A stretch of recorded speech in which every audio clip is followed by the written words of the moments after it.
cacher enfin, ce que je crois être de manière prétentieuse ma philosophie, mais elle consiste en ceci. L'esprit ne compte dans la mesure où il s'investit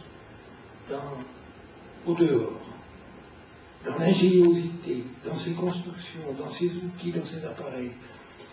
L'esprit n'est pas enfermé, recroquevillé sur lui, il est capable de créer des choses et, encore une fois, de s'y investir. Et inversement, la chose, la matérialité, elle ne vaut que dans la mesure où elle est elle-même rattachée à des forces qui sont presque de nature spirituelle. Tant et si bien que les deux courants se recroisent, l'esprit va vers la chose, et la chose, la matérialité elle-même, dépend de l'esprit. C'est pourquoi pour moi, il n'y a rien de plus éloigné que le matérialisme.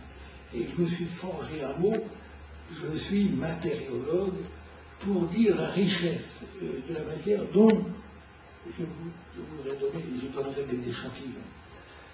Je me dis objetologue, parce que j'aime les objets, et plus encore matériologue, parce que précisément la matière, elle n'est pas ce que l'on croit, ou moins ce que l'on a cru.